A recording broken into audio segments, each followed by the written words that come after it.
सदगुरु कबीर बीजक साखी प्रकरण साखी 102। काल खड़ा सिर ऊपरे ते जागु बिराने मीत, जाका घर है गैल में सो कस सोवे निश्चिंत।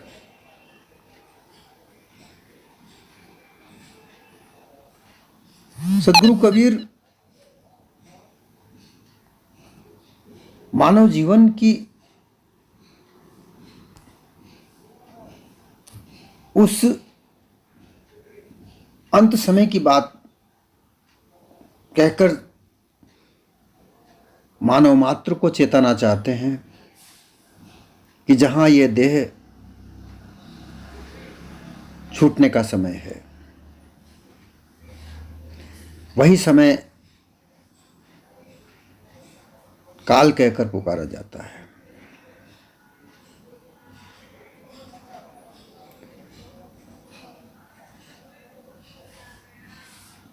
काल समय को ही कहा जाता है और इस समय को मानव ने ही 3 भागों में बांटा है।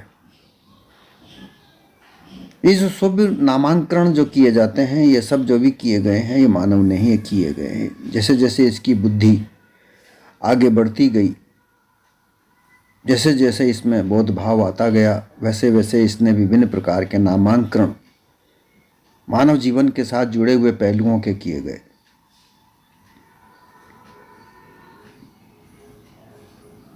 हजारों हजार प्रकार के पहलू, स्तर,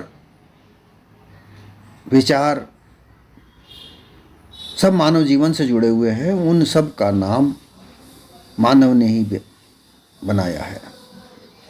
इसी प्रकार से काल के भी 3 खंड किए गए, भूत, भविष्य और वर्तमान।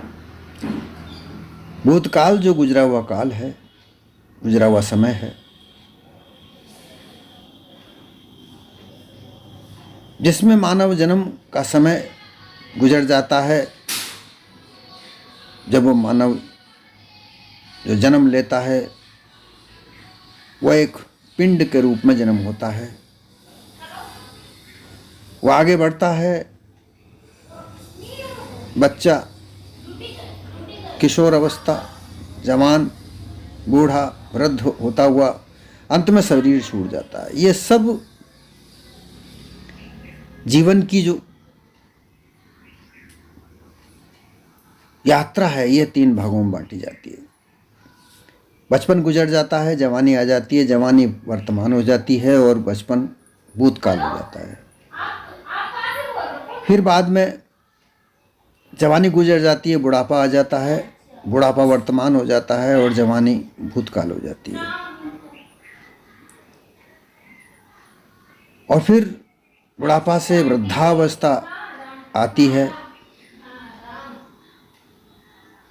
बुढ़ापा भूतकाल हो जाता है और वृद्धावस्था वर्तमान में हो जाती है।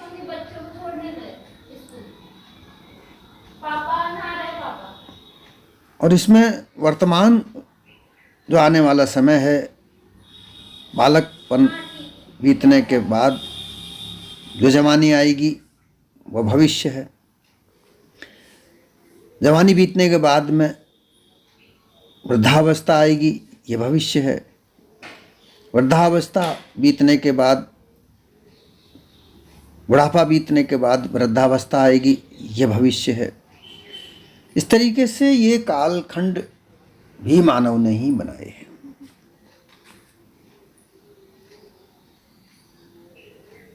यहां ये सचेत मानव को किया जा रहा है कि हे मानव, तेरे मस्तिष्क में सर पर खड़ा, अर्थात तेरे मस्तिष्क में काल का भय बना हुआ है। क्योंकि ऐसा दिमाग में, दिल में, मन में हमेशा बना रहता है।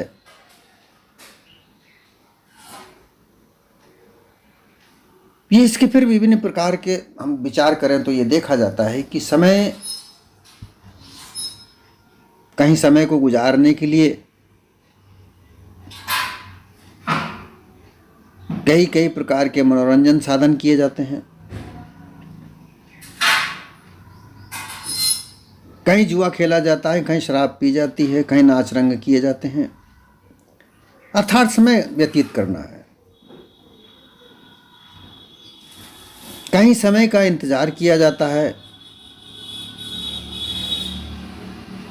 4 बजे किसी से मिलना है, उसके पास और कोई काम नहीं है, वो जाके 2 बजे उस जगह पर बैठ जाता है, वो समय का इंतजार करता है, कब 4 बजेंगे, कब मैं मिलूंगा। फिर कहीं ऐसी स्थिति आ जाती है कि कहीं किसी के साथ में बैठना ऐसी उबारने वाला हो जाता है कि कब इस संगत से मैं छूटूं। ये सब काल के ही प्रारूप है, समय के ही प्रारूप है, जो मानव की जीवन यात्रा से जुड़े हुए हैं।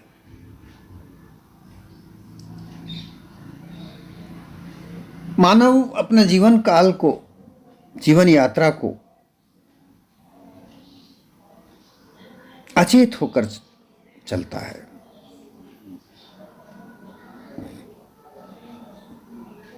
प्री प्लानिंग, पूर्व परियोजना लेकर चलता है।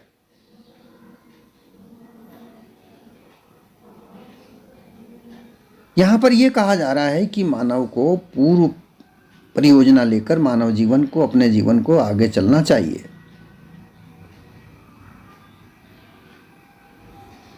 अब पूर्व परियोजना, योजना बनाकर मानव जीवन अगर जीता है, अपने जीवन को, यात्रा को आगे बढ़ाता है, तो उसे किसी प्रकार का कष्ट नहीं होगा, क्योंकि उसे अपनी परिस्थितियों से, स्थितियों से अवगत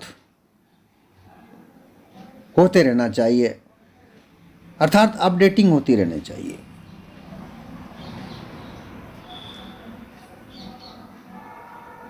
परंतु ज्यादातर लोग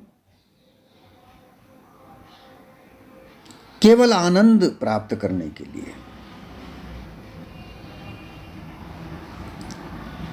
अपना जीवन जीना चाहते हैं। जब बच्चा होता है, 6 साल तक का जो बच्चा होता है, वो भोला भाला होता है, उसे अन्य किसी प्रकार की कोई आवश्यकता नहीं होती। भूख लगती है तो वो रोता है, रोटी मांग लेता है, माँ से दूध मांग लेता है, माँ उसे आंचल से लगाकर अपना दूध पिलाती है, वो रोना बंद हो जाता है।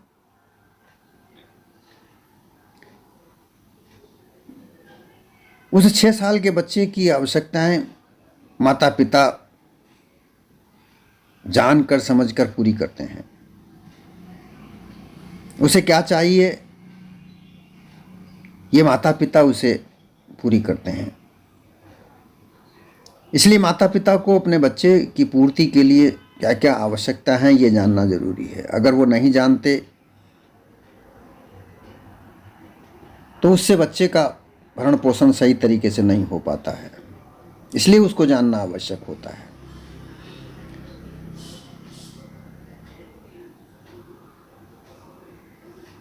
और इसीलिए शायद माता पिता को शिक्षा की आवश्यकता होती है कि उसके गृहस्थ जीवन में आगे बढ़ेंगे तो बच्चे होंगे, उन बच्चों का पालन पोषण कैसे होगा, ये भी उसको रीति नीति जान लेनी चाहिए। क्योंकि वो समय निकलने के बाद जब आगे गृहस्थ में जाते हैं तो बच्चा पैदा होता ही है, फिर वो उस बच्चे पालन की रीति नीति से अनभिज्ञ होने के कारण वो दुखी होते हैं, और अपने बच्चे का पालन पोषण सही नहीं करने की वजह से वो ना तो अपना सही पुत्र पुत्री बना सकते हैं, ना ही देश का सही नागरिक बना सकते हैं। इसलिए यह आवश्यक है कि बच्चे को जन्म देने से पहले उस बच्चे का पालन पोषण करने की शिक्षा उन्हें मिलनी चाहिए, उसे लेनी चाहिए। उसे समय का उपयोग करके उससे पूर्व प्लानिंग अर्थात पूर्व परियोजना तैयार करनी चाहिए, बच्चे पालने।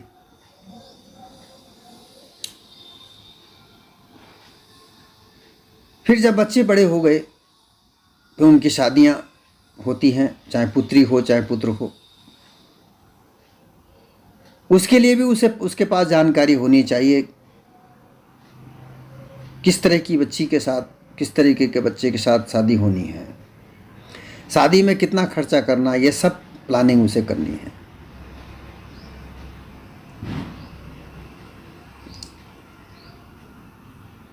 फिर आती है आध्यात्मिकता। इसके पहले शिक्षा आती है कि गृहस्थी को चलाने का जो मूल साधन है वो धन है। ये जो धन साधन है, ये सब साधनों का साधन है, परंतु इस धन को कमाने का साधन है ज्ञान। ज्ञान बगैर धन नहीं कमाया जा सकता। अब ज्ञान दो प्रकार का कहा जाता है, जिसे विद्या कहा जाता है। विद्या दो प्रकार की कही जाती है, परा और अपरा। परा विद्या आध्यात्मिक विद्या में आती है और अपरा विद्या सांसारिक विद्या में आती है। सांसारिक विद्या में धन कमाना, क्योंकि धन कैसे कमाया जाएगा, क्योंकि सांसारिक व्यवहारिक जो सत्ता है वो सांसारिक सत्ता है। इस व्यवहारिक सत्ता में घर, परिवार, समाज, देश इत्यादि होता है। तो परिवार के लिए क्या करना चाहिए, समाज के लिए क्या करना चाहिए, समुदाय के लिए क्या करना चाहिए, मानवता के लिए क्या करना चाहिए, ये शिक्षा से आता है। शिक्षा प्राप्त करने के लिए विद्यालय होते हैं, जहाँ प्रथम से लेकर एमए, बीए, पीएचडी की डिग्रियां दी जाती हैं। किसी विशेष तकनीकी से अवगत कराया जाता है और उस तकनीकी के आधार पर वो धन कमाता है। कहीं कोई कलेक्टर बनता है, कहीं कोई नेता बनता है, कहीं कोई व्यवसायी बनता है, कहीं कोई सुरक्षाकर्मी बनता है, कहीं कोई समाज सेवी बनता है। ये सब धन कमाने के साधन हैं। और फिर इस धन, जिस आधार पर जो धन प्राप्त होता है, नौकरी, व्यापार, खेतीबाड़ी, इनसे जो धन प्राप्त होता है उनसे वो अपने संसार को, अपने गृहस्थी को चलाता है। तो ये शिक्षा सर्वप्रथम है, उसके बाद गृहस्थी है। गृहस्थी की शिक्षा हमारे माता पिता, हमारे गुरुजन, अच्छे गुणीजन की संगत से मिलती है। ज्ञान बड़े गुणवान की संगत, गुणवान के लोगों के साथ अगर बैठते हैं तो हमें गुण प्राप्त होंगे। अवगुणी लोगों के साथ बैठेंगे तो हमें अवगुण प्राप्त होंगे, और उस अवगुण में सामाजिकता नहीं होती, असामाजिक तत्व बनकर रह जाते हैं, जिन्हें असामाजिक तत्व कहते हैं, जिन्हें अपराधी लोग कहते हैं, वो बनते हैं। सामाजिकता में अच्छे नागरिकता बनते हैं।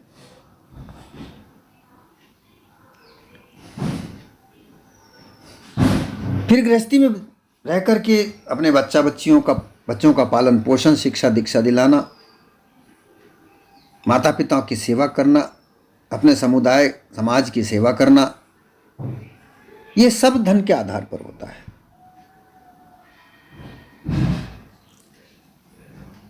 इसको लेकर हमें जागरूक होने की आवश्यकता रहती है। अगर शिक्षा नहीं है तो हम जागरूक नहीं हैं। अबोध होकर रह जाना, बालकवत होकर रह जाना, हमेशा मांगने की आदत रह जाना। जब बालक होता है उसके पास बोध नहीं होता, वो अपने माता पिता से हर बार कुछ ना कुछ मांगता रहता है। उसे ही पता नहीं होता कि वो उसके लिए जो चीज़ वो मांग रहा है वो कहाँ से आएगी, कैसे आएगी, लेकिन उसे चाहिए होती है कि वो चीज़ उसे चाहिए। बस इतना पता होता है कि उसको अपनी चीज़ उसको लेनी है, परंतु ये पता उसके माता पिता को होता है कि वो उसे वस्तु कैसे दिलानी है। ऐसी स्थिति अशिक्षा की स्थिति होती है। और ऐसे भोले भाले लोग भ्रमित अवस्था में जीकर, भ्रमित जीवन जीकर बड़े परेशानी से, बड़ी विपत्तियों से, बड़े दुखों के साथ अपने जीवन को व्यतीत करते हैं। इसलिए जागृत होने की जरूरत है। जागो बिराने मीत, मीत अर्थात प्रिय। हे मीत, तू मेरा पराया है। मित्र दोस्त पराये व्यक्ति ही होते हैं। उनसे कह रहे हैं कि हे मीत, तू जाग,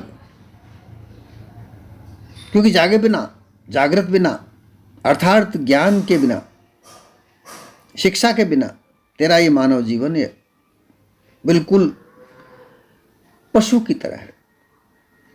पशु में कोई किसी प्रकार की जानकारी नहीं होती, बस उसे इतनी जानकारी होती है कि उसे भोजन करना है, उसे भोजन में क्या क्या खाना है, वो उसका भोजन कहाँ मिलेगा, बस इतना उसे उस पशु को याद होता है। पक्षी को भी यही होता है। पक्षी को, पशु को, कीड़े मकोड़ों को, इन सबको बस इतना ही पता होता है कि उसे, क्योंकि भूख उनको लगती है और उस भूख को मिटाने के लिए उन्हें भोजन की आवश्यकता होती है, और उस भोजन की आवश्यकता में क्या क्या उसे खाना है वो उसे पता होता है।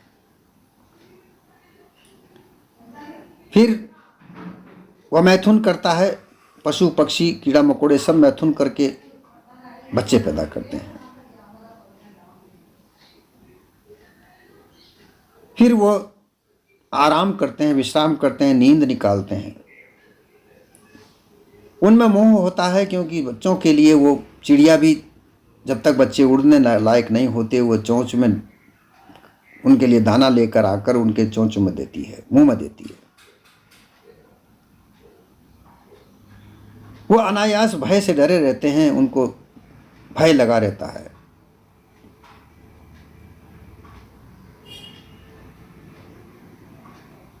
ये पशु कर्म मानव में भी होते हैं। ये 6 पशु कर्म कहे गए हैं: छाजन, भोजन, मैथुन, निद्रा, मोह और भय। ये पशुओं में भी होते हैं, क्योंकि पशुओं में भी ये सब पता होता है। मोह से संसार बनता है, अपने बच्चों के प्रति उनको मोह होता है। मानव में भी होता है। भूख मानव को भी लगती है, पशु को भी लगती है। छाजन अर्थात संगत पशुओं को भी होती है, मानव को भी होती है। भय मानव को भी लगता है, पशुओं को भी लगता है। नींद, आराम करने की आवश्यकता मानव को भी पड़ती है, पशु को भी पड़ती है। मैथुन, बच्चे पैदा करना सभी को पता रखता है, मानव भी पैदा करता है, पशु भी पैदा करता है। ये सब जानकारियां ज्ञान के द्वारा सुधारी जा सकती हैं, क्योंकि मानव तन ही एक ऐसा तन है जहाँ पर ये योनि में ज्ञान प्राप्त किया जा सकता है, और ज्ञान की वजह से, ज्ञान रूपी धन से मानव रूपी जीवन को बड़ा सुधारा जा सकता है, संवारा जा सकता है। पशु पक्षियों में ऐसी सामर्थ्यता नहीं है, इसीलिए इसको मानव तन कहा गया है। इस मानव तन को सर्वश्रेष्ठ कहा गया है। जाका घर है गेल में, अर्थात जिनका घर रास्ते पर है। घर उसे कहा जाता है जो एक निश्चित जगह होती है।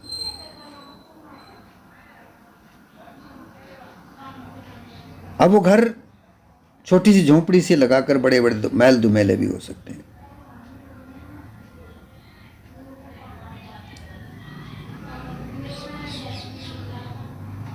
परंतु जाका घर है गैल में। गैल अर्थात रास्ता, रास्ता अर्थात निरंतर रास्ते पे चलने वाले लोग। जिनका कोई निश्चित ठिकाना नहीं, घर ठिकाने पर कहा जाता है। और यहाँ उस रास्ते में ही उस रास्ते को ही अपना घर माना जाता है। अर्थात वह अज्ञानी लोग, जड़ बुद्धि प्राप्त किए हुए लोग,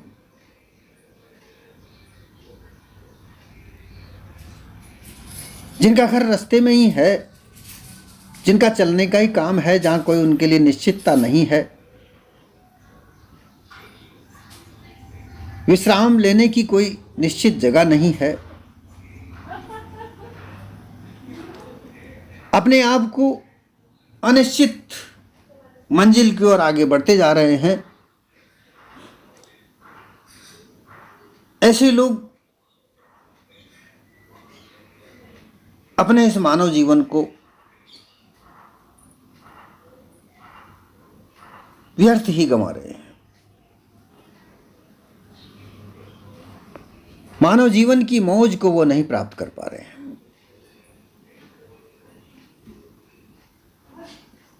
और ये मानव जीवन बालकपन से जवान, जवान से बुढ़ापा, बुढ़ापा से वृद्ध अवस्था तक होते हुए अंत में ये मानव जीवन समाप्त हो जाता है।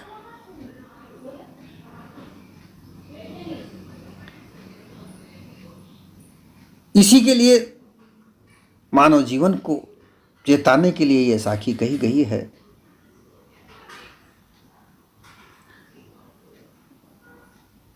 जाका घर है गेल में जो अजनबी हैं, जो जानते नहीं हैं, अर्थात अज्ञानी लोग हैं, वो हमेशा अपने घर को ढूंढने में लगे रहते हैं कि हमारा घर क्या है। और उनको फिर बहकावे में डालने वाले लोग भी हैं। वो बहकाने वाले लोग मुक्ति का मार्ग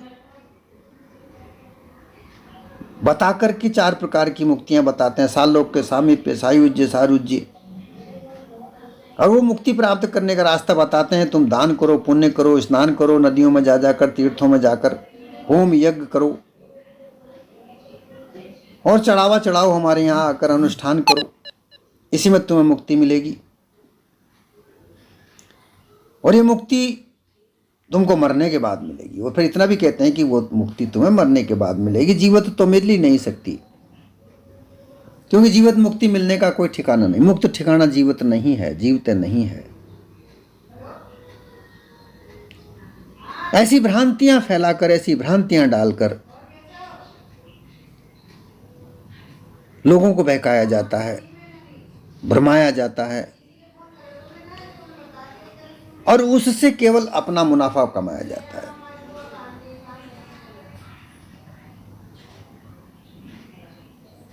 जो अपने आप को सर्वोच्च मानते हैं, ये लोग बाकी सभी को अपने से निम्नतम मानते हैं और उन निम्न तक मानते हुए लोगों को अपने धन कमाने का साधन मानते हैं। इनके पास कोई और विद्या नहीं है, मिथ्या का ज्ञान इनके पास है। वह कहते हैं दान पुण्य करो, हम जो बताएं वो अनुष्ठान करो, तुम्हें मुक्त, हमारे पास दिया हुआ धन तुम्हें वहां मरने के बाद वैकुंठ लोक में प्राप्त हो जाएगा। हमारे दिए हुए धन से तुम्हें वैकुंठ मिलेगा और वहां तुम्हें वैकुंठ लोक की प्राप्ति होगी। सामीप्य मुक्ति, जिस इष्ट को मानकर तुम दान पुण्य करोगे, वो इष्ट के पास तुम जाकर बैठ जाओगे। सायुज्य मुक्ति, जैसा तुम्हारा इष्ट है उसके लोक में जाकर तुम रहने लगोगे। सारूप्य मुक्ति, जैसा तुम्हारा इष्ट का रूप है, स्वरूप है, वैसा ही तुम भी हो जाओगे। ये इस प्रकार से भ्रमित ज्ञान देकर लोगों को भरमाकर अज्ञान अवस्था में रखा जाता है, क्योंकि उस सर्वोच्च मानने वाले आदमी के पास, सर्वोच्च मानने वाले समुदाय के पास ज्ञान नाम की तो कोई चीज है ही नहीं। ज्ञान तो हमारे पूर्व के लोगों को, जो तपस्या लीन हुआ करते थे, साधन युक्त हुआ करते थे, साधना में रत रहा करते थे, उनके पास था। वो मानव कल्याण के लिए अपने आप को तपस्या में तल्लीन रखा करते थे और जो सत्य विचार हुआ करता था उनका वह संरक्षण किया करते थे। वहां से प्राप्त करके, उस ध्यान अवस्था में से प्राप्त करके मानव कल्याण के लिए वो प्रसार किया करते थे। एवं उन सभी को मिटाकर आज अनुमान कल्पना के आधार पर मानव जीवन को बनाया जाता है ताकि उनका प्रयोग किया जा सके। राजनीति खेली जा सके, विभिन्न प्रकार के दलों के द्वारा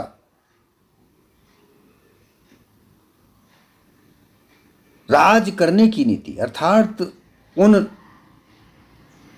निम्न तबकों के लोगों पर अपने आप को सर्वोच्च घोषित करके उनके ऊपर अपनी नीतियों को थोपकर, जो अनीति क्यों ना हो, वो चाहे असत्य क्यों ना हो, लेकिन उसको सत्य बनाकर और सत्य को दरकिनार करके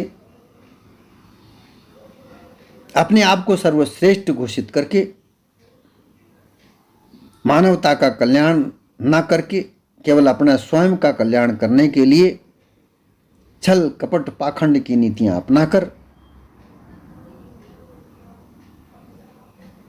ऐसे अज्ञानी लोगों को अज्ञान ही रहने देना, ऐसी नीति बनाकर जो लोगों को भरमाया जाता है। यहां यही कहा जा रहा है कि ये जो तुझे मानव तन मिला है, इसकी एक समय निश्चित है, इसका काल निश्चित है। जो मिला है, जो नष्ट होता है, जो बनता है, जो नष्ट होता है, ये निश्चित है कि जो चीज़ बनाई जाती है वो मिट भी जाती है। इसी तरीके से ये तन हमको मिला है, माता पिता के रजवीर्य से हमको जो तन मिला, ये बड़ा हुआ, बढ़ता हुआ वृद्धावस्था तक पहुंचा और वहाँ जाकर ये नष्ट हो जाता है, क्योंकि इसकी जो अवस्था है, इसकी जो सीमा है वो वृद्धावस्था है। वृद्धावस्था में ये तन विसर्जन की ओर बढ़ता है और इसका विसर्जन निश्चित है। और ऐसा हमेशा से होता आया है। इस धरती पर जन्म लेने वाला मानव तन कभी अमर अजर नहीं रहा। तो जो समय काल है, जो काल है जहां से जन्म हुआ, इस देह का जन्म हुआ और यह देह के समाप्त होने तक का जो समय है वो तेरे मस्तिष्क में है, जमा हुआ है। इसलिए तू जाग जा, इस समय को रहते हुए जाग जा, अपने आप को ज्ञान मार्ग पर लगा, ज्ञान गुण को धारण कर और अपने निश्चित स्थिति को पकड़, इसको अपने निश्चित स्थिति को समझ और परख ले। वो तेरे अलावा कोई दूसरी तीसरी चीज नहीं है। इसको जानने के बाद तुझे और किसी अन्य वस्तु की जानने की आवश्यकता नहीं होती और इसी में तेरा कल्याण है, इसी में तेरा उद्धार है। ये मानव तन तुझे जो मिला है, ये बार बार मिलने का मौका नहीं आने वाला। जो मौका तुझे अभी मिला है, जो अवसर तुझे मिला है, ये एक समय काल है जो तेरे मस्तिष्क में हमेशा छाया हुआ है। इसके रहते हुए जाग जा, अपने आप को समझ जा, अज्ञानता की दृष्टि को हटाकर ज्ञान दृष्टि को जागृत कर, ज्ञान गुण को धारण कर। जब तक अज्ञानता है वहां भावना, अंध श्रद्धा, अंध भक्ति बरकरार रहती है।